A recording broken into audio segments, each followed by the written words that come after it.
All right, we're back. Sorry, I'm fighting a cold here. But the AFC playoff picture right now. Chiefs is the 1 seed, Bills are 2, Steelers 3, Texans 4, Ravens, Chargers, Broncos are the wild card teams.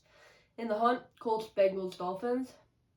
In the NFC, Lions are 1 seed, Eagles 2, Rams 3, Falcons 4, Vikings, Packers, and Commanders are in the wild card spots for the NFC. For the AFC, the in the hunt teams are the Colts, Bengals, Dolphins. The AFC team that scares me most when it comes to the in the hunt teams are the Bengals. Like I said, I mean, look at their offense. Look at their offense. I know their defense has struggled. If they just get a little better on defense, I mean, their offense. Joe Burrow is playing at an MVP level. Jamar Chase is that dude. T. Higgins, Yoshi Vash. They're an incredible team. Chase Brown, great running back. You don't want to see that Bengals team. Again, I will keep saying this. They have a lot that needs to happen to make the playoffs. But if they make the playoffs, you don't want to play them. In the NFC, it's in the hunt between the Seahawks and the Bucks. The Bucks scare me more. I was very disappointed with how they played on Sunday night, but I still like them better than the Seahawks. It's mainly because I believe more in Baker, I would say, than Geno.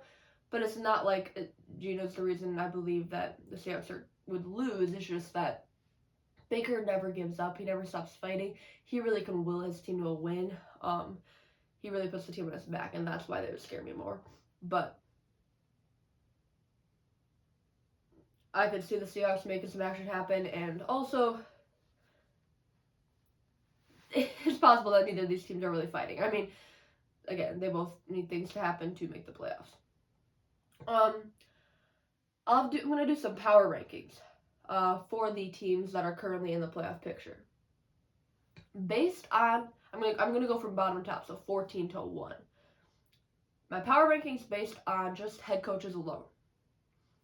Falcons with Raheem Morris, and I like him, but it's new. Texans with D'Amico Ryans. Vikings with Kevin O'Connell. Commanders with Dan Quinn. Eagles with Nick Sirianni. Chargers with Jim Harbaugh. Lions with Dan Campbell. Broncos with Sean Payton. Rams with Sean McVay. Bills with Sean McDermott. Ravens with John Harbaugh. Steelers with Mike Tomlin. Packers with Matt LaFleur. Chiefs with Andy Reid. Power rankings based on quarterbacks. Penix with the Falcons. Jaden Daniels with the Commanders. Bo Nix with the Broncos. CJ Stroud with the Texans. Justin Herbert with the Chargers. Sam Darnold with the Vikings. Russell Wilson with the Steelers. Matthew Stafford with the Lions. With the Lions. That was a blast from the past. With the Rams. Jared Goff with the Lions. Jalen Hurts with the Eagles. Jordan Love with the Packers. Lamar Jackson with the Ravens. Josh Allen with the Bills. And Patrick Mahomes with the Chiefs. Now based on overall team. Falcons at 14. Texans at 13. Chargers at 12. Commanders at 11. Rams at 10. Broncos at 9. Vikings at 8. Steelers at 7. Eagles at 6. Top 5. Packers at 5. Ravens at 4. Lions at 3. Bills at 2. Chiefs at 1. I won't talk as much about the head coach and quarterback rankings, but for the overall team, the Chiefs, are they playing or looking like the best team? No, they're not. But I can't put anybody above them because this is just what they do. They might not win in the prettiest way. They might not beat up on opponents. They might make a lot of mistakes. It might take them down to the wire to win a game, but they win. And they win Super Bowls. That's what they do. And they put a second gear on in the playoffs, and I am fully prepared for that to happen. So that's why I have the Chiefs, and you can't bet against Mahomes and Reed. You really can't. So Chiefs are number 1. I do have the Bills above the Lions. Partly is because of the coaching. Partly is because of the injuries to the Lions. Partly is because the Bills beat the Lions. Then I have the Ravens and the Packers. I think those are both teams that are peaking at the right time, that are getting better each and every week, that are ascending. That I still feel like we might not even have seen them play their best ball, and we've seen them play great. Then I have the Eagles and the Steelers. The Eagles did beat the Steelers last week, and I do have them above the Steelers. I think they're a better overall team, but they're pretty close, I would say. Then the Vikings, and it's only because these guys aren't all proven in the playoffs, and also because I think there might be an unfavorable matchup in the playoffs early for them.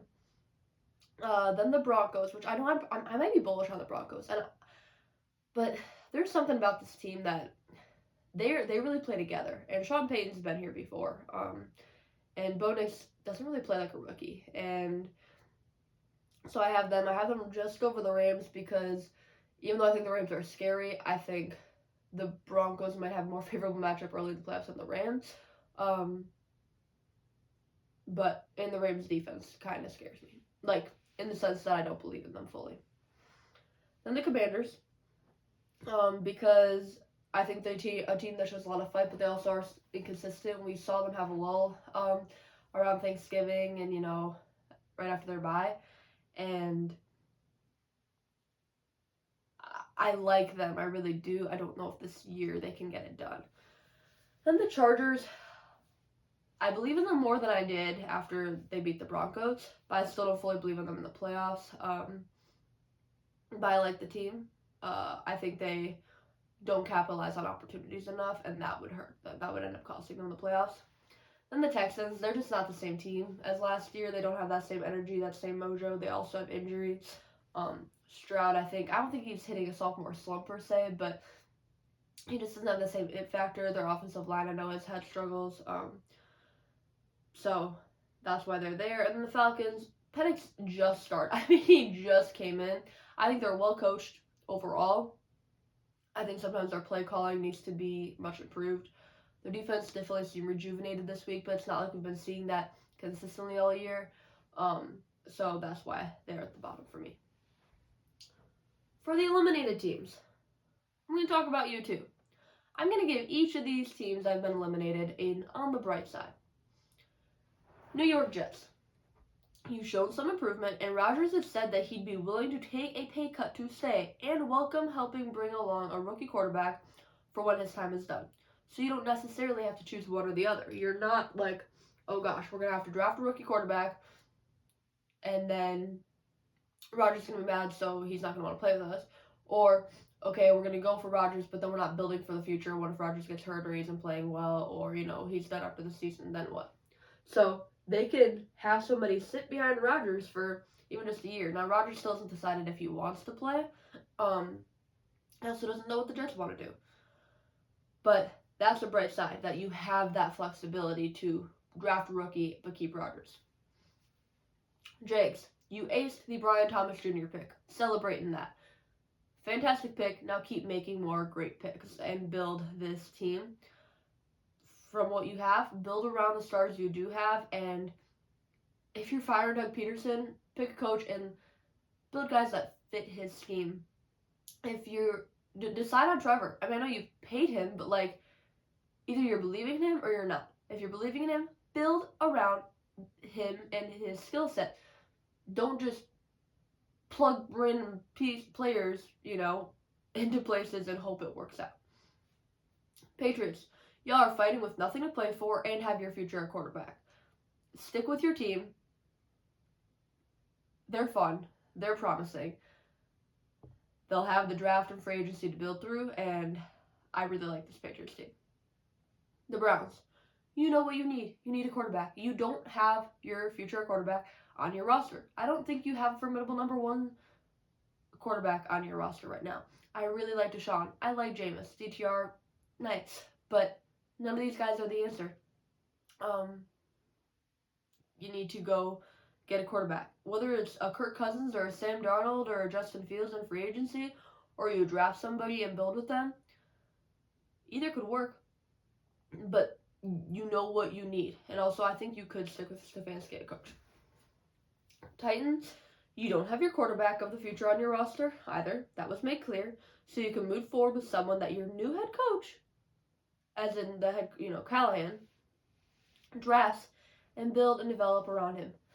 We've talked about this on this podcast. Look at the difference between the Lions and the Bears. A team that gets a head coach, gets a quarterback. It doesn't work out right away, but they are building around, and now look at them. One of the favorites for the Super Bowl. The Bears get a head coach, get a quarterback. It doesn't go well. Fire the head coach, get rid of the quarterback, replace them both. Doesn't work out. Get rid of the coach, get rid of the quarterback. Like, if you're just showing that you don't actually believe in the decisions that you're making. You need to stick with it, but you have to be patient. Not every team has a one move fixes all the problems, It doesn't always answer everything. So I think the Titans need to do that too. Raiders, you have pieces that you can trade and get draft capital with. You are not just a coach or a quarterback away, so you can fully jump in a rebuild mode. But Bowers is the real deal, and that's something to give you confidence. So that's something to build around. And Max Crosby, he wants to stay a Raider. We'll see if he does, and if they're able to make that happen. If not, again, you could probably get some draft capital for him, or some players. But you have some key pieces. Cardinals, you have a lot of your key pieces in place, and a head coach who has gotten better throughout his tenure. Now it's just a matter of being consistent, adding some pieces that'll really scare other opponents. Adding a solid pass rusher to your team. Maybe adding another weapon on offense for Kyler, assuming you want to build through that. Adding another stud offensive lineman to help protect Kyler. Those kind of pieces. And then you could really fight in your division, make the playoffs, maybe scare some NFC teams, make some headway in the playoffs next year. Niners. This may be the hardest season you've ever had to go through with the injury bug. And after all that, you were still in the hunt in Week 16. That's impressive. And in a division that's been competitive, in an NFC that has been full of juggernauts. You lost like 4 different running backs this year. Purdy was in and out. I mean, Kittle was out for time. You've had receivers there and then injured and then there and then injured. You've had defenders who have gone through some family stuff who were out for significant amounts of time, like starters on defense, and you still were in the hunt. I mean, that's impressive. So it's not like you have this terrible team. You just had injuries. You had a lot to deal with, and yeah, you didn't overcome them. I get it. That's hard, but no reason to hang your head because you have a great team still. Cowboys, you have a lot of talent, had the injury bug in some key areas, but the team hasn't stopped fighting, and it doesn't have to be a full rebuild. That's, I think, is a very rewarding thing to feel, especially when you just paid your quarterback. You don't have to fully rebuild. You don't have to be like, oh shoot, we're going to waste all of the contract time that we just paid Dak to rebuild the rest of the team. You don't have to. You don't necessarily have to move on from McCarthy. But you got to make smarter moves. You can't just make the flashy moves that the media wants you to make. You have to be smart. Look at your team. Truly analyze what we need, what's going to make us better, and do that, because you could be a solid contender next year. You have so much talent. Just don't make the mistakes that you've made in the past in the off seasons. Saints, you've gotten to see your rookie quarterback Spencer Rattler, and you get a fresh start for head coach. That's positive. I know they're working against the cap. That's tough. But there's some bright sides, and you have some good leaders on that team, especially on defense. You also had some injuries. I mean, you saw, if you watched the Monday night game, which all the injuries they had. They didn't have Chris Olave. They didn't have Marcus Valdez-Scantling. They didn't have Alvin Kamara. They've had some injuries on their defense. I mean, obviously Derek Carr. That's a lot to overcome. And then you also fired your head coach early in the season. You've had Darren Rizzi. I don't think he's the answer. But you can go get a new coach, believe in Spencer or not, maybe even keep Carr another year, and just start building what for the future. Don't necessarily build for right now. The Bears, We've seen flashes of your young talent. It's just about hiring someone to help develop it and get them to be more consistent with their growth. And then believe in it. Do you believe in what you have in Caleb? Have you seen enough to believe in him? Okay, if you have, then stay with him. Stay with him. Get a head coach that's going to truly help him, help this offense, get some more key pieces on defense, maybe add another weapon on offense, and be patient. Build with what you have. Don't expect to go win the Super Bowl next year. Be happy with winning 8 or 9 games in that division next year. Gradual, baby steps, seeing the improvement, seeing the growth. If you don't like what you have in Caleb, if you don't believe in him, get rid of him now. Replace him now. Truly. Don't do what the Colts did and like, oh yeah, we believe in Richardson. Oh no, what we're gonna bench you. Oh, we're gonna bring you back. Don't do that. Don't do it. Unless you're doing the kind of thing where you're like, hey Caleb, we like what you have, but we think you'd benefit more from sitting for a year and then coming in.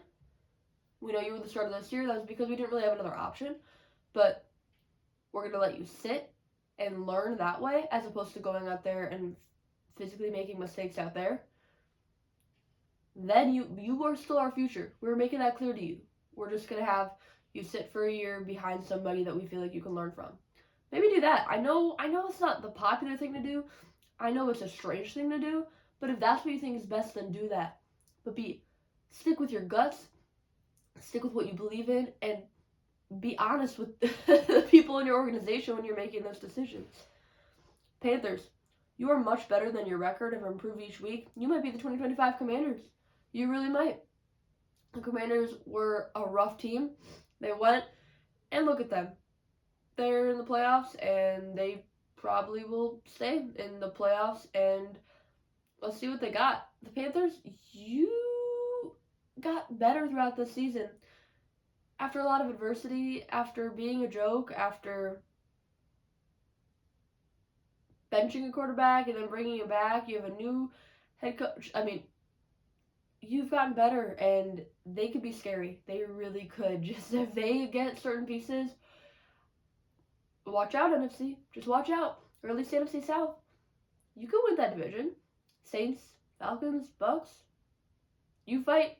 You get enough pieces to, get to 10 wins. You can win that division next year.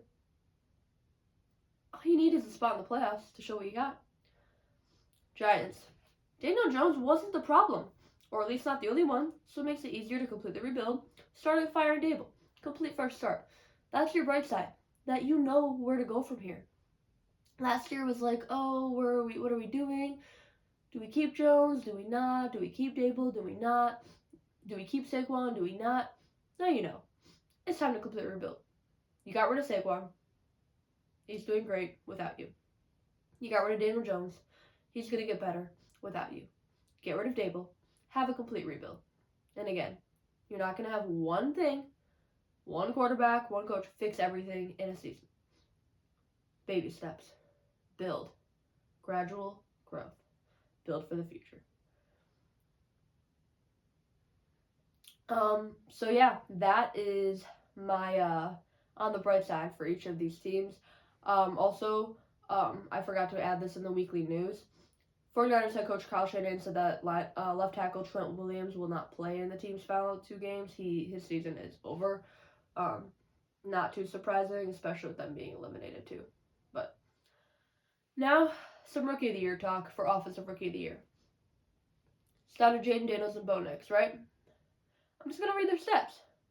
Bo Nix, 3,235 yards, 22 touchdowns, 11 interceptions, 87.7 rating.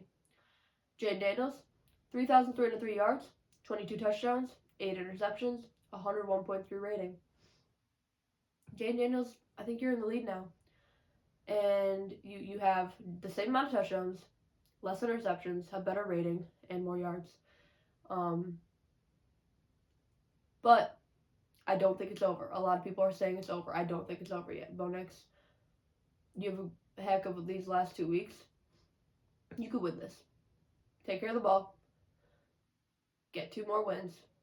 You're playing the Chiefs, and you're playing the Bengals, and you play the Chiefs.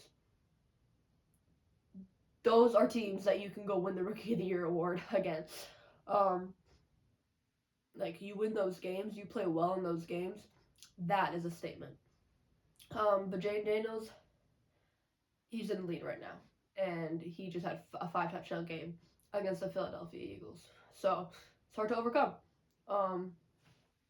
Hats off to both these guys. They haven't been playing like rookies in a lot of ways. They're for real, and they're here to stay.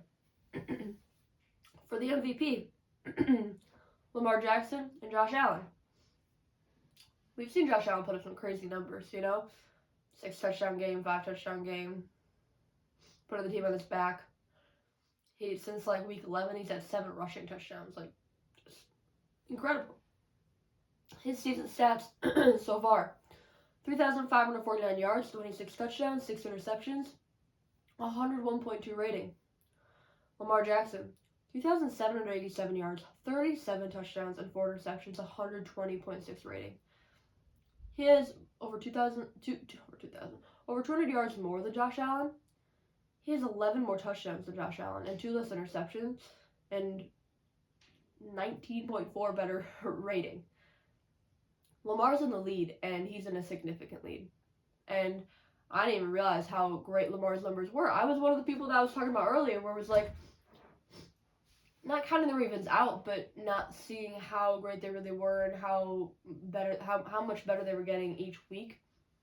Lamar has been on a tear this season. These numbers are better than his numbers from his other MVP seasons. So I wouldn't be surprised if Josh Allen wins, because people like having somebody new, and he's had a great season. But I would give it to Lamar as of right now. And I think he's in a significant lead. A lot would need to happen for Josh Allen to win it. It's not impossible, but I think it should go to Lamar. And lastly, for the Week 17 preview, we have Chiefs-Steelers.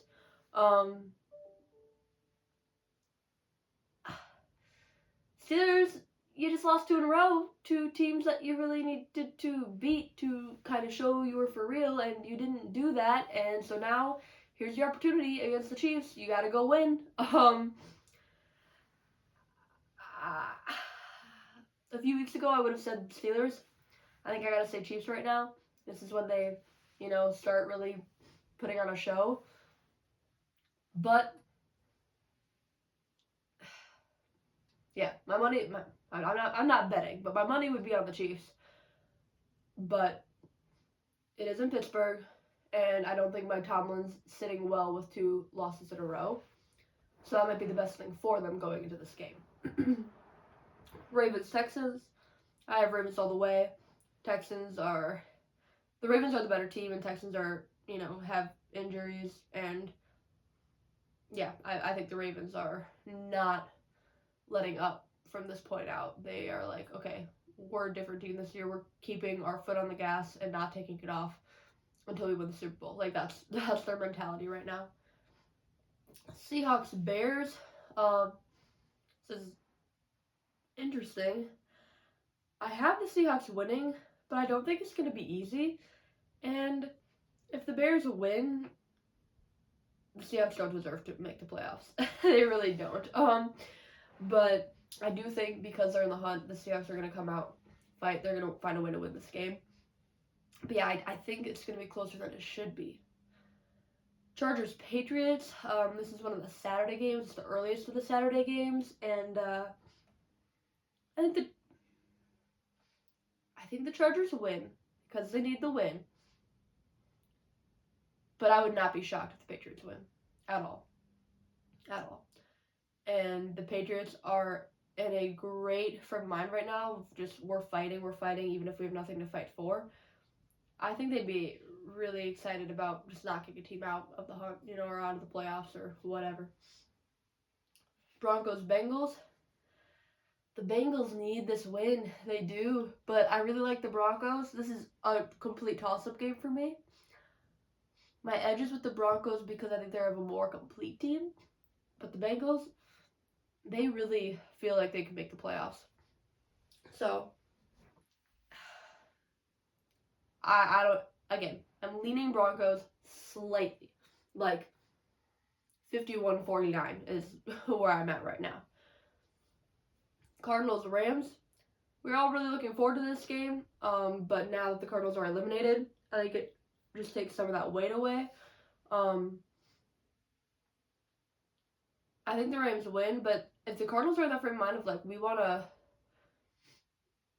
spoil another team's season kind of thing, now that in the end they'd really just be helping the Seahawks, so a different team in their division as opposed to the Rams. But they come out and show some fight and be like, yeah, you know what, LA, if we're not in the playoffs, we're gonna try to knock you out of the playoffs type deal.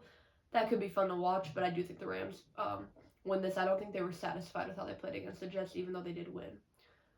Speaking of the Jets Bills, I think the Bills win this game by at least 2 scores. I don't think it's a fight. The Bills are the better team in like every single way. So I think the Bills not clobber the Jets, but win easily. Colts Giants. I'm gonna give this to the Colts. They need the win. I think they have more excitement around their team, more energy, more fight. The Giants just kind of look dead to me. Titans Jags. I'm gonna give this one to the Jaguars because I think they are less likely to make certain mistakes, costly mistakes, than the Titans. But it's another baby brother division matchup of teams that are not in the fight, so it's kind of a toss-up. Cowboys Eagles. Again, we don't know if Jalen Hurts is going to play. The Eagles just lost to the Commanders. They aren't really likely to get the number 1 seed anymore. I wouldn't be surprised if the Cowboys won, but I don't think Saquon's going to let that happen. I think he's going to have another great rushing game. And Kenny Pickett was for real out there. So if he ends up playing, I don't think that's a bad thing. And if they have a week to prepare to play with him as opposed to playing Hurts game, I think the Eagles got that game wrapped up. Raiders Saints. I'm going to give it to the Raiders. The Saints just have so many injuries. They're also very young right now. The Raiders showed more fight this week than the Saints did, so I'm going to give it to the Raiders. Panthers Bucks. Oh, this is fascinating. The Panthers just ruined the Cardinals' hopes and dreams. They would love to do that to a division opponent in the Bucks. The Bucks really need this win. I'm gonna give it to the Bucks.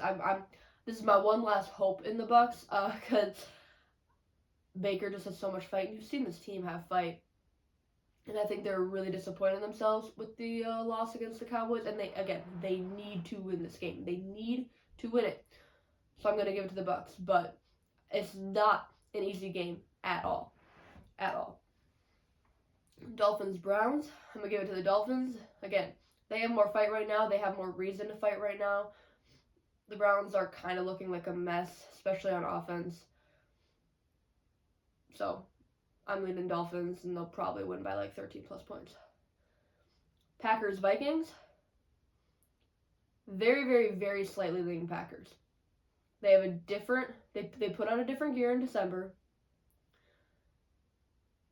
They've been asked in interviews these last few weeks about, all 3 losses have come against the best teams, but you're one of the best teams. Like, what is that about? And they're like, oh, we have a different type of motivation for this game. I think they've been waiting for this game. They're excited for this game. They would love nothing more than to go into Minnesota and beat them. And I think they do. But it's a tough matchup. So wouldn't be surprised if the Vikings win. The Packers need to play kind of like they did yesterday and like not kicking themselves in the foot with penalties, Falcons Commanders. Sunday Night Football. I love this matchup. This is just so fun. I don't even know.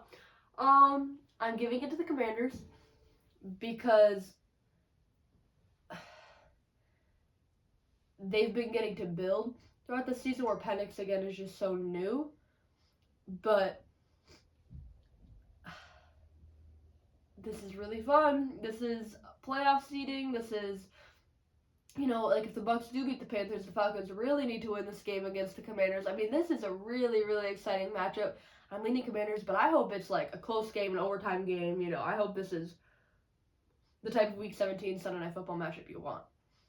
Lastly, Monday Night Football, Lions-Niners.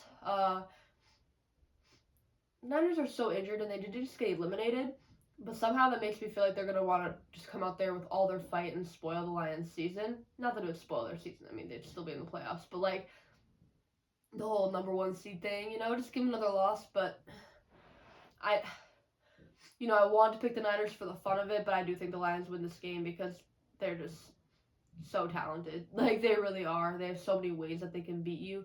So I'm going to give it to the Lions, but I think it could be a close game. I think it could be a gritty matchup. So, that's it. The games I'm most looking forward to, I think the Packers-Vikings, Falcons-Commanders, and Panthers-Bucks, Bengals-Broncos. There's so many. Steelers-Chiefs, a little bit too. There's a lot of games to look forward to. I'm not doing bold predictions because it's not the same without Zach. Hopefully he can be here next week. Hopefully the weather's better for conditions for him to get up here. But yeah, that's it for this episode. Let's go have a great Week 17, and the playoffs are right around the corner. See you guys.